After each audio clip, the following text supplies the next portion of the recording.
April 11th, 2021, 11:47 p.m. Miami International Airport. A massive thunderstorm pounds the runway. Lightning illuminates private jets parked in the VIP terminal. Rain pours like a waterfall. Water streams down the control tower windows. At this moment, 42-year-old janitor Luis Herrera pushes his mop cart past a security guard smoking near the entrance to the privileged waiting lounge. The guard nods. Luis smiles. In 15 minutes, this man will disappear forever, taking with him 2 duffel bags filled with cartel cash. They will search for him for 3 years. They will never find him. Before I walk you through the full story, I just have a small favor to ask. Make sure to subscribe to the channel, hit that like button, and let me know in the comments. What city are you watching from? It's always amazing to see how far this audience is reaching. Luis Herrera was invisible. That was his superpower, though he didn't know it yet. For 3 years, he had mopped floors at Miami International Airport, working the graveyard shift from 11 p.m. to 7 a.m. People looked through janitors like glass. Passengers hurried past without making eye contact. Security guards treated him like furniture. Airport staff saw only the uniform, never the man wearing it. Luis was 42, an immigrant from Tegucigalpa, Honduras. His weathered hands told the story of a lifetime of manual labor. Construction work in Houston, dishwashing in New Orleans, factory jobs in Memphis. Each position had ended the same way. Budget cuts, automation, or immigration raids that sent him running to the next city. Miami was supposed to be different. The airport job came with benefits, steady hours, and the promise of invisibility that had become Luis's greatest asset. His weathered face carried the geography of Central America. High cheekbones inherited from Mayan ancestors. Skin darkened by decades of outdoor work. Eyes that had seen too much poverty to be surprised by anything. He stood 5 feet 6 inches tall and weighed 160 pounds, with the wiry strength of a man who had never owned a gym membership, but had been lifting, carrying, and moving things his entire life. 2 kids back home depended on the money he wired every month. $800 that represented half his paycheck and all of their hope. His daughter Maria was 16, brilliant in mathematics, dreaming of becoming an engineer. His son Carlos was 13, obsessed with soccer and determined to play professionally. Their mother, Luis's ex-wife Elena, had remarried a mechanic named Roberto who treated the children well. But Luis remained their lifeline to education, opportunity, and escape from the cycle of poverty that had defined his own life. Elena had divorced Luis not from lack of love, but from exhaustion. 3 years of separation while he worked illegally in the United States, sending money home but missing birthdays, graduations, and the small daily moments that build relationships. When Roberto appeared, stable, present, kind, she made the practical choice that Luis couldn't argue with. Roberto could provide emotional support and daily care, but Luis provided the money that made everything else possible. The math was brutal and simple. Luis made $12 an hour at the airport. After taxes, his weekly paycheck was $432. His rent was $1,200 a month for a studio apartment in Hialeah, the kind of place where cockroaches outnumbered residents and the air conditioning worked 3 months of the year. His car was a 2007 Honda Civic with 190,000 miles, held together by prayer and duct tape. Insurance, gas, food, utilities, and basic necessities consumed most of his remaining income. The $800 he sent to Honduras each month left him with approximately $50 per week for personal expenses. Luis worked 60 hours a week when possible, picking up extra shifts whenever someone called in sick or quit. The airport had high turnover in custodial positions. The work was hard, the hours were antisocial, and the pay was barely above minimum wage. But for Luis, it represented stability. He had learned to be grateful for work that others rejected. The Miami airport's VIP terminal was Luis's regular territory. While commercial passengers dealt with long lines, TSA checkpoints, and crowded gates, wealthy clients enjoyed a different world. Marble floors, leather chairs, complimentary champagne, private security, and absolute privacy.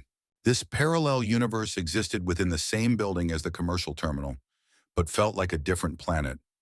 Luis cleaned these spaces every night, moving like a ghost through conversations he wasn't supposed to hear. He had picked up enough English during his years in the United States to understand most discussions, and his native Spanish allowed him to follow conversations that passengers assumed were private. He learned about business deals, family problems, political corruption, and personal secrets that would have fascinated tabloid journalists. But Luis kept everything to himself.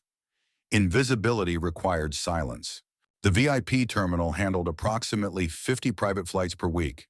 Most passengers were legitimate: corporate executives, entertainment celebrities, professional athletes, and wealthy families traveling for business or pleasure. These clients paid premium fees for privacy, convenience, and service that commercial airlines couldn't match. They arrived minutes before departure, avoided crowds and delays, and treated the airport like their personal transportation hub. But Luis had noticed patterns among certain flights that didn't match the typical VIP profile. These flights arrived only on weekends, usually Thursday through Sunday. Always late at night, between 11 p.m. and 2 a.m.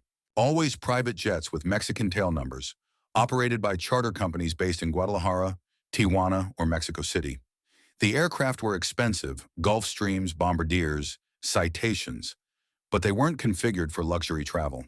The interiors had been modified to maximize cargo space rather than passenger comfort. The passengers were never families or typical business executives. They were men in expensive suits who spoke Spanish with specific regional accents Luis recognized from his years in Central America. Cartel accents. The vocabulary, the inflection, the casual references to violence that peppered their conversations. Luis had heard these patterns before, in bars and bus stations throughout Mexico and Guatemala, spoken by men who carried guns and expected obedience. These men traveled light. No luggage, no briefcases, no obvious cargo.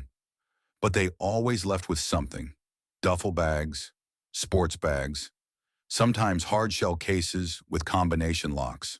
The bags appeared to materialize from somewhere within the airport, brought by people Luis never saw during the actual exchanges. Luis had glimpsed inside one bag during a routine cleaning 6 months earlier.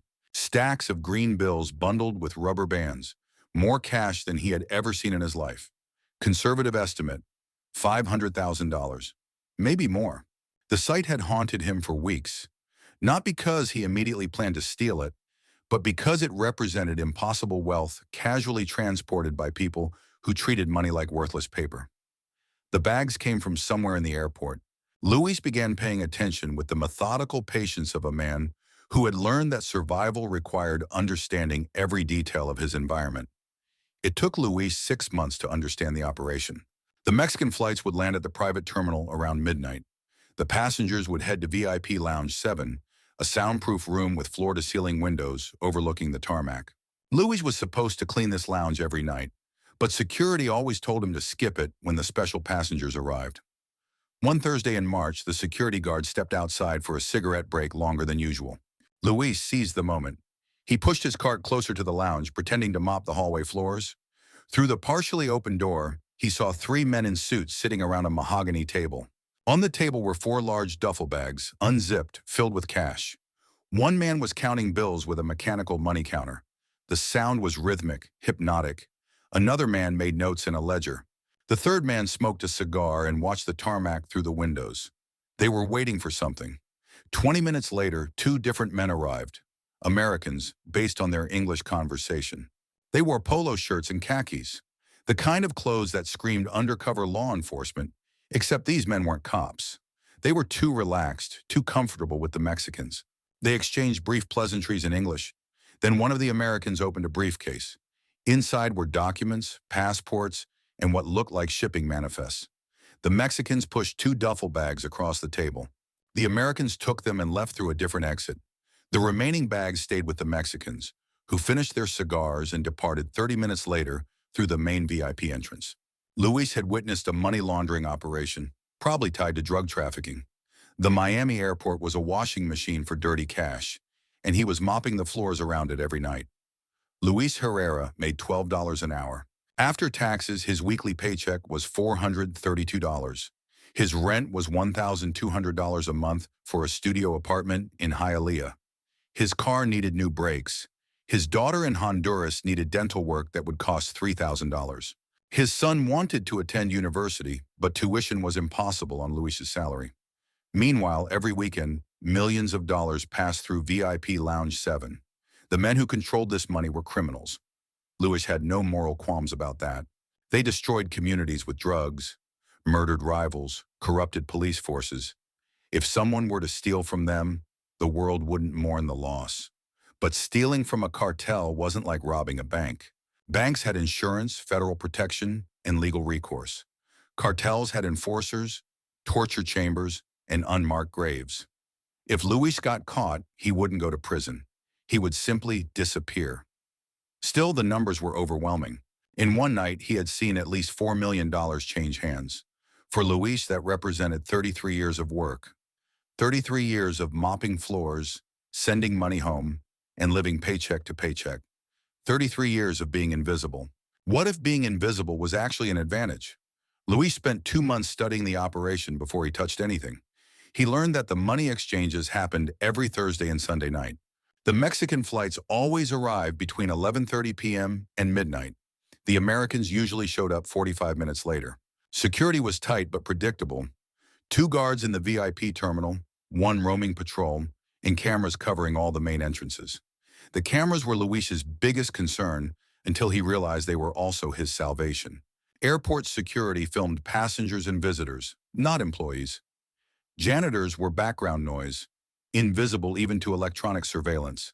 Luis had access to every room, every corridor, every service area in the terminal. His keycard opened doors that passengers never knew existed. The service elevator was the key. It connected the VIP terminal to the maintenance level, which led to the employee parking garage through a series of tunnels originally built for utility access. Luis used this route every night to dispose of trash and retrieve cleaning supplies. No cameras monitored the service areas because they weren't considered security risks. Luis's plan was simple. During the 45-minute window between the Mexican arrival and the American pickup, he would enter VIP Lounge 7 during the security guard's cigarette break, take 2 of the 4 duffel bags, hide them in his janitor cart, under fake trash bags, and transport them through the service elevator to the parking garage. He would load the bags into his car and drive away before anyone noticed the theft. The beauty of the plan was its simplicity. Janitors weren't searched when they left the airport. Janitor carts weren't inspected. If anyone saw Luis leaving with his cart, they would assume he was taking out trash, which from the cartel's perspective, he would be. Luis bought a used Toyota Corolla for $3,200 cash, paying in small bills over several weeks to avoid suspicion. He parked it in the employee lot, far from the security cameras, in a spot he had tested during multiple dry runs. He memorized the walking time from the service elevator to his car, 4 minutes and 20 seconds. He practiced hiding objects in his janitor cart, using bags of sand to simulate the weight of cash. A duffel bag full of money would weigh approximately 40 pounds. Luis's cart could hold 80 pounds of equipment plus trash, so 2 bags would fit comfortably under his normal supplies.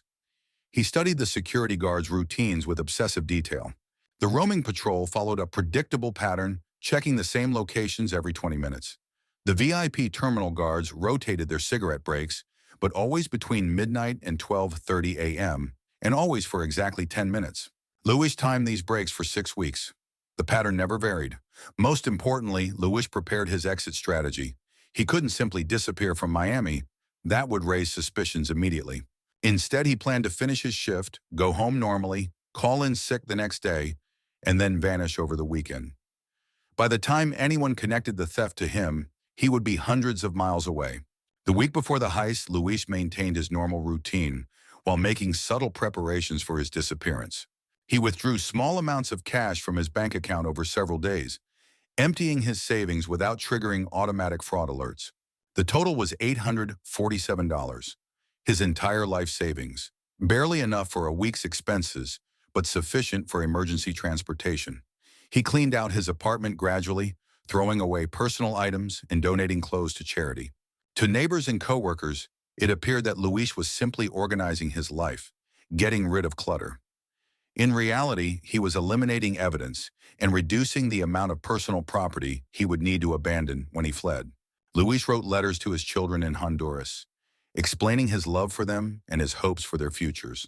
He couldn't reveal his plans or provide specific details about his disappearance, but he wanted them to understand that whatever happened, his actions were motivated by his desire to give them opportunities he had never possessed. He sealed these letters and gave them to a trusted friend in the Honduran community, with instructions to mail them only if Luis failed to contact his family within 1 month. He also prepared a confession letter addressed to the FBI, admitting to the theft and providing details about the money laundering operation he had witnessed. This letter explained his motivations, described the criminals involved, and offered information about their activities that law enforcement could use to disrupt their operations. Luis sealed this letter and left it in his apartment, where investigators would eventually find it after his disappearance. The confession served multiple purposes. It would provide authorities with evidence about the cartel's activities, potentially helping to shut down their operation. It would also demonstrate that Luis was not a career criminal or terrorist, but simply a desperate man who had made a calculated decision to steal from people who couldn't report the crime to legitimate authorities. Most importantly, the confession would give Luis a form of insurance. If the cartel eventually found him, he could reveal that he had already provided law enforcement with detailed information about their operation. Killing him would serve no purpose except revenge and might actually increase law enforcement attention to their activities. Luis practiced his theft routine every night for a week, timing each element and memorizing every step. He rehearsed entering VIP Lounge 7, locating the duffel bags, transferring them to his cart, and moving through the service elevator to the parking garage. He practiced these movements until they became automatic, muscle memory that would function even under extreme stress. He also prepared mentally for the possibility of failure. If caught in the act, Luis planned to claim that he had been paid by unknown individuals to steal specific items from the lounge. He would insist that he didn't know what was in the bags or who the items belonged to. This story wouldn't save his life if the cartel captured him, but it might provide some protection if he was arrested by legitimate authorities. By April 10th, Luis was ready. The next suitable opportunity would occur on Sunday, April 11th, when the weather forecast predicted thunderstorms that would provide additional cover for his activities. April 11th, 2021. The thunderstorm began forming over the Everglades around 8 p.m., building intensity as it moved east toward the coast. By 10 p.m., rain was falling steadily across Miami-Dade County. By 11 p.m., the storm had intensified into a weather system that would dominate local news coverage and cause significant disruptions to commercial aviation. Thunder rolled across the airport like artillery fire, shaking windows and setting off car alarms in the parking structures. Lightning illuminated the sky every few seconds, creating a strobe effect that made surveillance cameras struggle to maintain consistent image quality.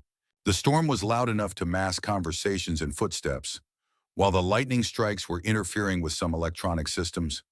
Commercial flights were being delayed, diverted, or canceled entirely. The main terminal was crowded with stranded passengers, creating chaos that drew security attention away from other areas of the airport.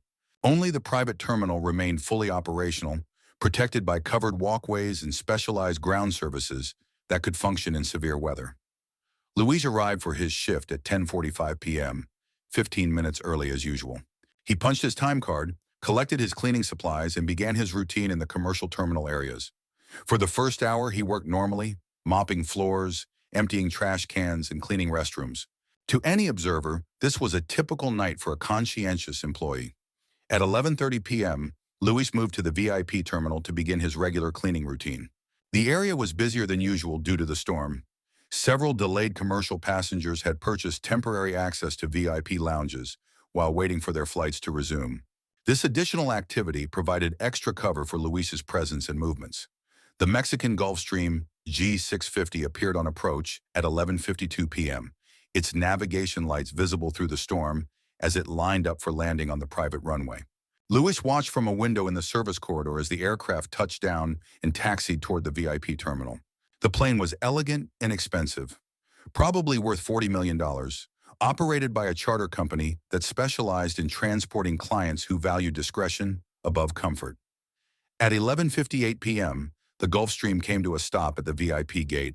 Ground crews immediately began their service routine: fuel, cleaning, maintenance checks, while 3 men in dark suits deplaned and walked quickly through the covered walkway to the terminal entrance. They carried no luggage but moved with the purposeful stride of people who had important business to conduct. Luis recognized 2 of the men from previous observations. The leader was approximately 50 years old, well-dressed, with the bearing of someone accustomed to command and obedience. The other 2 were younger, probably bodyguards or enforcers, with the physical build and alert manner of professional security personnel. At 12:05 a.m., the three men entered VIP Lounge 7. Luis positioned himself in the service corridor, pretending to organize his cleaning supplies while actually monitoring the situation through reflective surfaces and peripheral vision. He could hear their voices through the partially soundproof walls, Spanish conversation about weather delays, flight connections, and operational concerns. At 12:10 a.m., Guard B began his exterior patrol, leaving the VIP terminal to check the perimeter doors and emergency exits. This was part of his regular routine, but the timing was crucial for Luis's plan. With one guard outside and the other stationed at the main entrance, Luis would have maximum freedom of movement when the cigarette break began. At 12:15 a.m., Guard A stepped outside for his scheduled cigarette break. Luis had been timing these breaks for months, and the pattern was consistent. Exactly 10 minutes, no matter what was happening elsewhere in the terminal. The guard was a creature of habit who prioritized his nicotine addiction above security protocols. Luis moved immediately. He pushed his cart toward VIP Lounge 7, stopping along the way to empty small trash cans and maintain the appearance of normal work. The thunderstorm provided acoustic cover for his movements, masking the sound of cartwheels on marble floors. The lounge door was unlocked, as Luis had expected. The three Mexican men were seated around the mahogany conference table, but their attention was focused on their phones and a laptop computer. They were conducting business with people in other locations, coordinating activities that required precise timing and communication. On the table were four large duffel bags, positioned in a neat row along one side of the mahogany surface. Two bags were zipped closed while two remained open, revealing stacks of currency bundled with rubber bands. Luis estimated each bundle contained $10,000, and each bag held approximately 200 bundles. Conservative calculation, $2 million per bag, $8 million total. Luis entered the lounge and began mopping the floor near the windows, staying as far from the conference table as possible while still appearing to work. The men acknowledged his presence with brief glances, but returned to their phone conversations. To them, he was invisible, just another service employee performing routine maintenance. The conversation was in Spanish, discussing logistics for moving money through various channels. Luis caught references to banks in the Cayman Islands, businesses in Panama, and real estate investments in Texas. These men weren't just transporting cash. They were operating a sophisticated financial network that laundered drug profits through legitimate businesses and offshore accounts. At 12:18 a.m., all three men's phones buzzed simultaneously with text messages. They checked their screens and began preparing for the arrival of their American contacts. One man closed his laptop and secured it in a briefcase. Another man extinguished his cigar and cleaned the ashtray. The third man checked his watch and made a brief phone call to confirm that their associates were en route. 5 minutos, the leader announced. 5 minutes. The men stood and moved toward the windows overlooking the tarmac, ostensibly watching for the Americans' arrival, but actually creating distance from the conference table and the money. This was Luis's moment, the opportunity he had been planning for months. Luis approached the table with his mop, pretending to clean water spots from the polished wood surface. The men were 20 feet away, focused on the windows and their phones. The mechanical money counter sat silent on the table, having finished its work for the evening. With movements practiced hundreds of times, Luis opened the two closed duffel bags and confirmed their contents. More stacks of bundled currency, identical to what he had seen in the open bags. Each bag was heavy but manageable for someone accustomed to lifting and carrying equipment. Luis lifted the first bag and placed it in the bottom compartment of his janitor cart, covering it immediately with cleaning supplies and trash bags soaked in bleach. The strong chemical smell would discourage close inspection while providing a logical explanation for any odors that might emanate from the cart. The second bag was slightly heavier, probably containing larger denomination bills. Luis's arms strained as he transferred it to the cart and arranged the camouflage materials on top. The entire operation took 53 seconds, longer than he had hoped, but still within acceptable parameters. The Mexican men were still at the windows, checking their phones and watching for their associates. One man was speaking quietly into a cell phone, providing updates to someone in another location. They had no reason to inspect the conference table or count the remaining bags until after the Americans departed. Luis resumed mopping, working his way toward the door while maintaining the appearance of routine cleaning. His heart was hammering against his ribs. and his vision seemed to narrow as adrenaline flooded his system, but his movements remained steady and deliberate. The thunderstorm continued outside, providing acoustic cover for any sounds his equipment might make. At 12:21 a.m., Luis pushed his cart out of the lounge and into the hallway. Guard A was still outside smoking, visible through the glass doors as he checked his phone and waited for his break to end. Guard B was conducting his roaming patrol in a different section of the terminal. Luis headed toward the service elevator, moving at his normal pace and stopping occasionally to empty small trash cans along the way. Anyone watching would see a janitor completing his routine responsibilities. The cart looked normal, smelled normal, and moved normally despite carrying $4 million in stolen currency. Luis had successfully hidden the theft in plain sight, using the invisibility that had defined his entire working life. The service elevator was located in a corridor that wasn't monitored by passengers' security cameras. Luis pressed the call button and waited, listening to the thunderstorm outside and the distant sounds of the busy terminal. The elevator arrived empty, as he had expected during the overnight shift when most employees were working in other areas. Luis pressed the button for the maintenance level and watched the doors close. For the first time since entering the lounge, he was completely alone with the stolen money. The elevator descended slowly, giving him 30 seconds to control his breathing and prepare for the next phase of his escape. The doors opened onto the maintenance level, a maze of pipes, electrical panels, water treatment equipment, and storage rooms that formed the hidden infrastructure of the airport. This area was poorly lit, rarely visited except by specialized technicians, and completely invisible to the passenger-focused security systems that monitored the levels above. Luis pushed his cart through corridors he had memorized during 3 years of employment, past the water treatment facility, through the utility tunnel that connected different sections of the airport, toward the employee parking garage where his Toyota Corolla waited in the darkness. The tunnel was approximately 200 yards long, wide enough for service vehicles, and lit by fluorescent lights that created pools of harsh illumination separated by areas of deep shadow. Luis's footsteps echoed despite the rubber wheels on his cart, but the sound was masked by the mechanical noise of air handling systems and electrical equipment. At 12:25 a.m., Luis reached the employee parking garage. The area was nearly empty except for a few cars belonging to overnight workers. His Toyota Corolla sat in the spot he had selected months earlier, far from the entrance cameras and hidden among other vehicles that provided visual camouflage. Luis opened his trunk and transferred the duffel bags from his cart, covering them with a tarp and some jumper cables that would provide innocent explanations if anyone happened to glance inside. The bags fit easily in the trunk with room for additional items if necessary. He closed the trunk and returned to the terminal with his empty cart, maintaining his normal routine. Any investigation would show that Luis had been working his regular shift all night, cleaning designated areas and disposing of trash through established procedures. The timing would be tight but not impossible for a conscientious employee who took his responsibilities seriously. At 12:30 a.m., Luis was back in the VIP terminal, resuming his cleaning duties.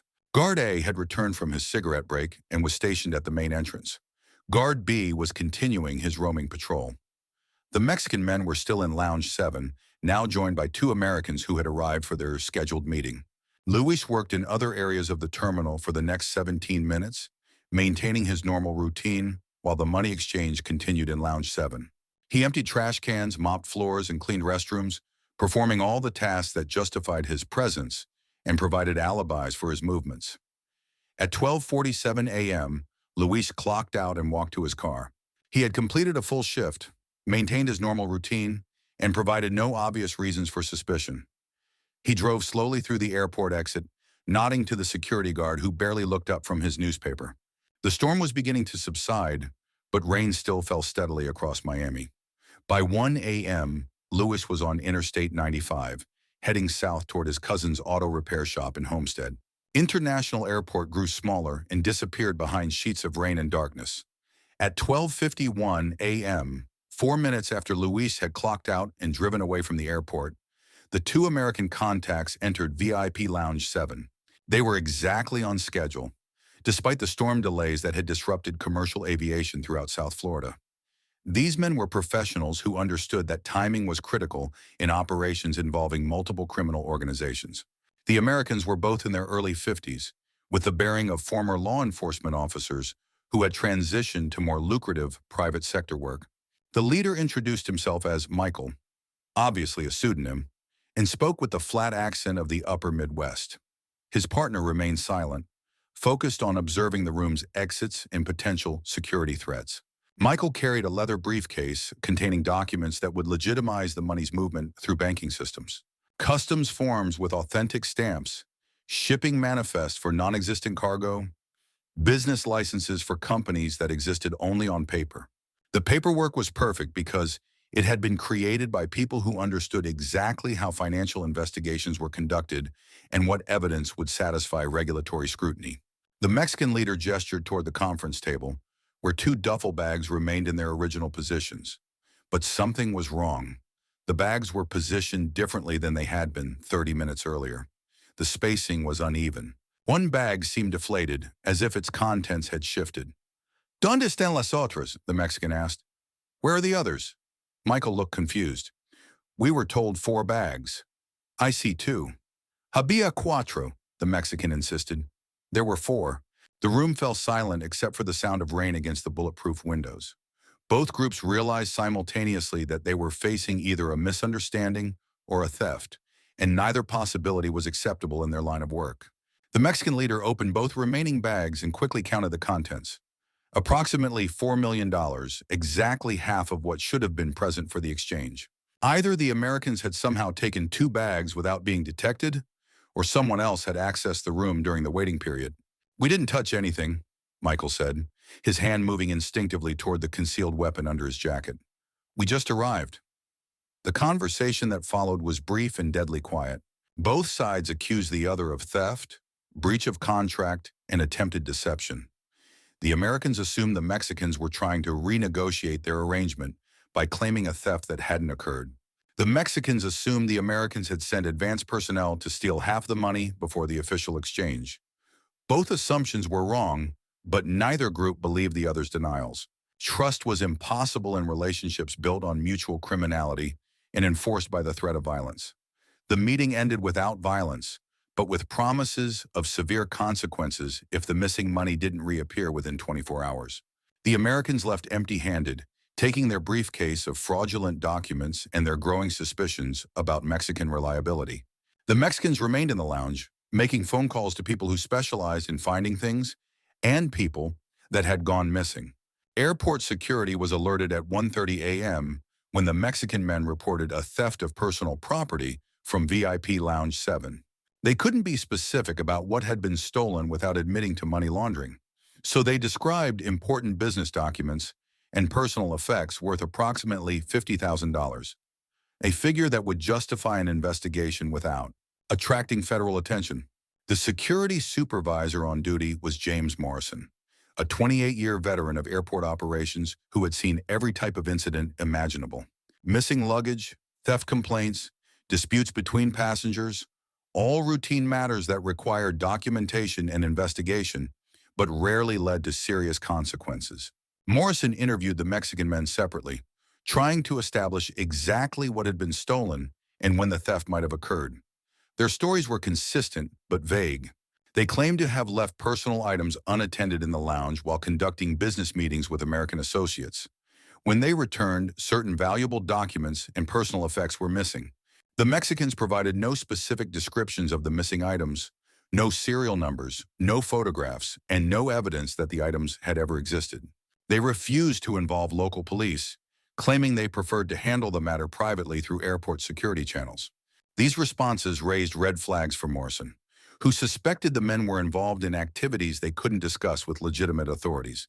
Morrison ordered a security review of all footage covering VIP Lounge 7 and the surrounding areas between 11 p.m. and 1 a.m. The review found nothing unusual. The cameras showed the 3 Mexican men entering and leaving the lounge at the expected times.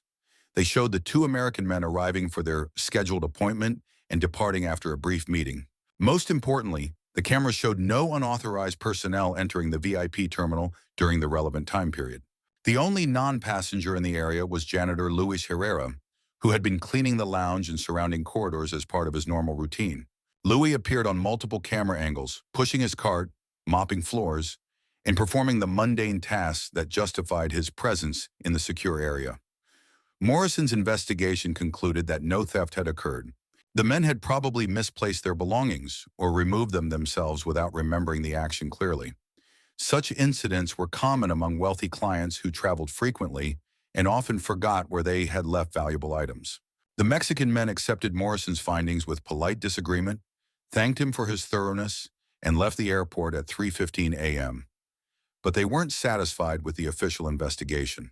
They launched their own inquiry using methods that airport security couldn't employ. Luis had driven south from Miami on Interstate 95, following a route he had memorized during months of preparation. The highway was nearly empty due to the storm, with only occasional trucks and emergency vehicles sharing the road. Luis maintained exactly the speed limit, used proper signals for lane changes, and avoided drawing attention from the Florida Highway Patrol officers who were undoubtedly patrolling despite the weather. At 1:47 a.m., Luis exited the interstate at Homestead and drove through residential neighborhoods toward his cousin Roberto's auto repair shop. Roberto operated the business legitimately, specializing in repairs for the agricultural workers and service employees who formed the backbone of South Florida's economy. But Roberto also had connections to people who needed vehicles with flexible documentation, cash transactions that didn't appear in official records, and mechanical work that restored cars after they had been involved in activities that legitimate repair shops wouldn't handle. Luis parked behind the repair shop and used a key Roberto had provided weeks earlier. The shop was dark and empty, filled with the familiar sounds of automotive equipment and the lingering odors of oil, gasoline, and metal. Roberto had left a note on his desk. Pickup truck outside, keys under mat, papers in glove box. Good luck, cousin. The pickup truck was a 15-year-old Ford F-150 with 180,000 miles on the odometer. The registration showed ownership by a construction company that existed only on paper, providing layers of legal protection that would confuse investigators who tried to trace the vehicle's history. The truck was mechanically sound but forgettable, exactly the kind of vehicle that police officers would ignore during routine traffic stops. Luis transferred the duffel bags from his Toyota to the pickup truck, placing them under a tarp along with construction tools and equipment that provided logical explanations for their presence. He wiped down every surface of the Toyota with bleach and cleaning rags, removing fingerprints and DNA evidence that might connect him to the vehicle after his disappearance. At 3:20 a.m., Luis abandoned the Toyota in a shopping center parking lot in Homestead, leaving the keys in the ignition and the doors unlocked. The car would be stolen or towed within hours, eliminating any connection to the airport theft and providing investigators with false leads that would waste time and resources. Luis drove the pickup truck south through the Florida Keys, following U.S. Highway 1 through a landscape of water, bridges, and small communities that existed primarily to serve tourists and fishing enthusiasts. The storm was moving out to sea, leaving behind clear skies and the humid warmth that characterized South Florida's climate. At sunrise, Luis was in Key West, the southernmost point of the continental United States and a place where people frequently disappeared into the complicated geography of islands, boats, and international waters. He checked into a motel using fake identification he had purchased years earlier as insurance against deportation, paying cash for 3 nights and avoiding any interactions that might help witnesses remember his presence. Within 48 hours of the theft, the cartel's enforcers had arrived in Miami to conduct their own investigation. These men were specialists in recovering stolen property and punishing people who had made the mistake of stealing from their employers. They operated with methods that legitimate law enforcement couldn't use and asked questions that airport security had never considered. The lead investigator was a man known only as El Martillo, the Hammer, whose reputation for extracting information through torture was legendary throughout the criminal underworld. El Martillo was 45 years old, physically unremarkable, and capable of conducting interrogations that broke even experienced criminals within hours. El Martillo's team began by identifying every person who had been present in the VIP terminal on April 11th. Airport security provided employment records, work schedules, and security footage that showed all personnel who had accessed the secure areas during the relevant time period. The list included security guards, cleaning staff, maintenance workers, and administrative personnel, approximately 30 people who had legitimate reasons to be in the area. The team conducted systematic interviews with each person on the list, using techniques that were more aggressive than anything airport security had attempted. They weren't interested in official statements or documentation. They wanted to understand relationships, financial problems, personal motivations, and any factors that might explain why someone would risk stealing from a Mexican cartel. The first victim was Miguel Santos, a security supervisor who had been on duty during the night shift. Miguel was a family man with 20 years of airport experience and no criminal record. He had never seen the money, never heard conversations about money laundering, and had no knowledge of criminal activities in the VIP terminal. But El Martillo's interrogation methods didn't depend on the victim's actual knowledge or guilt. The process was designed to extract information through pain, fear, and the gradual breakdown of psychological resistance. Miguel was kidnapped from his home, transported to a warehouse in Hialeah, and subjected to torture techniques that had been developed by intelligence agencies and refined by criminal organizations. Miguel died after 18 hours of interrogation without providing any useful information. His body was found 3 days later in a construction site, displaying injuries that served as a warning to other airport employees about the consequences of cooperation with law enforcement. The second victim was Carmen Rodriguez, a cleaning supervisor who managed the janitor schedules and work assignments. Carmen was a 58-year-old grandmother who had worked at the airport for 12 years. She knew every member of the custodial staff personally and could provide detailed information about their backgrounds, work habits, and personal lives. Carmen's interrogation lasted longer because she had more potentially relevant information. She could describe the cleaning routines, the areas each janitor was responsible for, and the personnel who had access to VIP Lounge 7. But she had no knowledge of the money laundering operation or the theft that had occurred. El Martillo's team learned about Luis Herrera during Carmen's interrogation. She described him as a reliable employee who worked the overnight shift, spoke little English, and kept to himself. Luis had been cleaning the VIP terminal for 3 years without any disciplinary problems or suspicious behavior.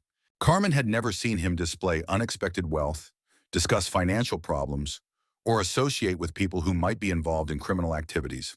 But Luis Herrera was fourth on their investigation list, and by the time they were ready to interview him, he had vanished completely. If you enjoyed this story, make sure to like the video, subscribe to the channel, and turn on notifications so you never miss the next one.